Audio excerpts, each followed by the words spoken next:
All right, in three, two. All right, tell us who you are. How did you get to where you are? Oh Lord, do you have enough film in the camera? My name is Miss Brittany Andrews. And you've done everything. So, filmmaker. Can I mention real estate? Yes, of course. All of those things. But let's go back to 1996 when when we kind of first met. You've done so many things. I always give you credit no matter who I talk to. One of the first women to go downtown LA, Right? start texting, not picking up the phone, Yes, starting with a that's so dungeon, me. creating your own film company, doing things bondage-wise, and I think you were 19 years old. Yeah. Yes, I did start really early. So let's see here. We'll go way back. We'll go to the way back time machine. So yeah, when I was 18, I started my adult entertainment career, which was 1991. So that means next year I will have been in the adult entertainment business for a whopping 30 years. Wow. And the next question people ask me when I say that is, are you still filming? And yes, old bitches are trending. MILF is like the #1 searched keyword in like 10 different countries on the planet right now. So yes, I'm still filming. I just did a bunch of scenes with Brazzers recently, Naughty America and a few others. So I originally started off in Milwaukee, Wisconsin as a stripper in a strip club. And even that was kind of funny because back then we had something called newspapers. And there was something that you would use in order to get a job, which was called the want ads.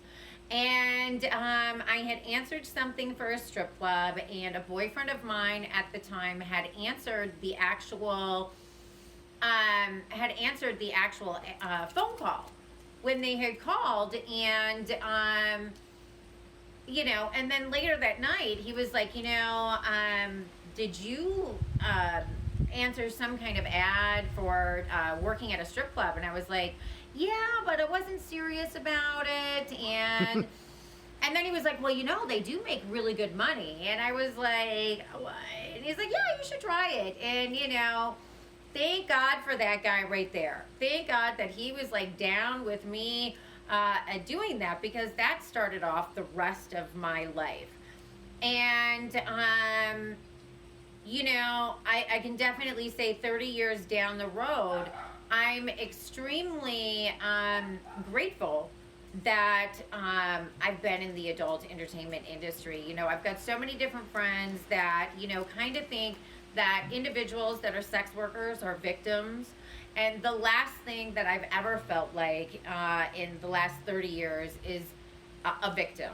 What I felt like is grateful, blessed, empowered, intelligent, creative, opportunistic, entrepreneurial, you name it.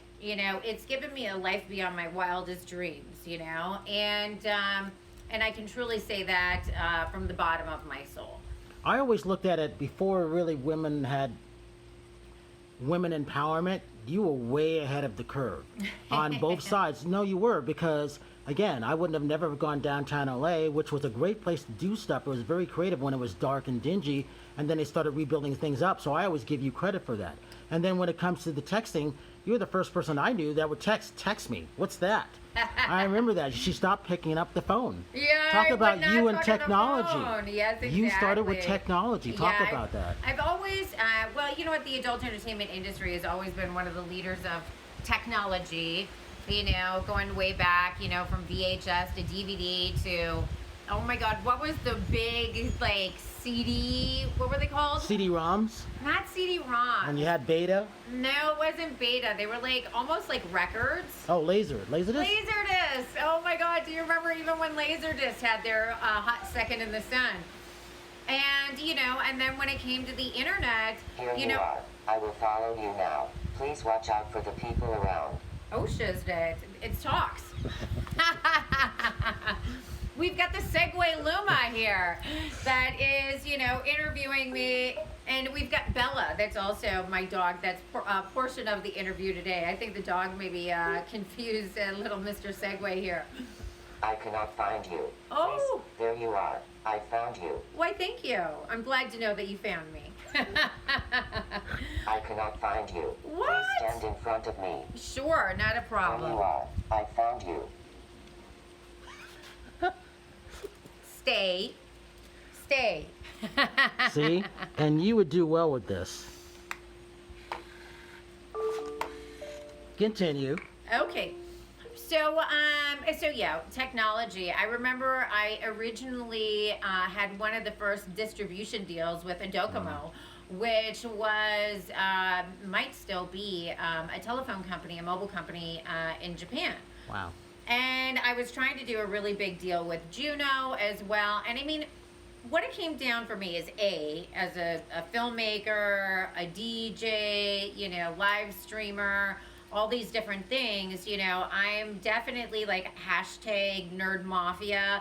I'm definitely a tech geek. I got my first, we were just before we started the interview, I lived in Tokyo when I was younger, and I got my first computer, a laptop computer, when I was 19, before a lot of people had laptop computers.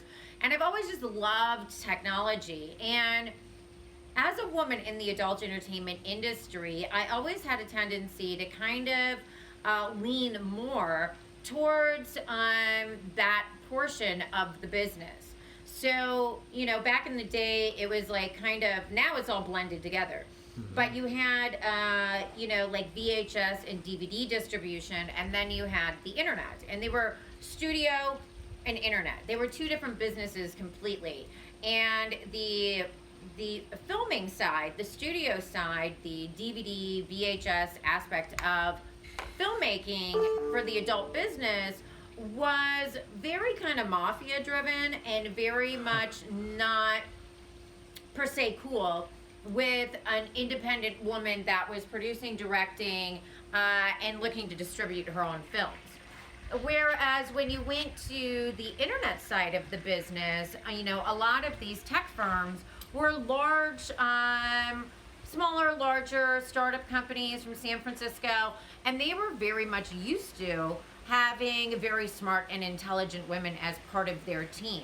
So I just naturally also kind of leaned towards that side of the business, because as an intelligent woman that was doing things on my own, I was more readily heard, and more people were more willing to do business with me without having to throw myself against the wall over and over again, as I had the issues on the studio side of the adult industry. So I mean, from the beginning, like I said before, as a stripper, and then I had the opportunity to meet, I was this shitty ghetto tiny strip club in Milwaukee, Wisconsin that had, like gang wars, in front of it. There was, it's very funny now because, I'm still friends with the owner of that agency, 30 years later, and we have conversations about how the world is so weird, how things work out, because his mom was a burlesque dancer, a very well-known burlesque dancer, and she started this agency, and she was from Wisconsin. And so in Wisconsin was this school that made feature dancers, and it was just so beyond random. And so a lot of the girls that feature danced, they ended up, when they weren't on the road traveling, would work in Milwaukee at local strip clubs.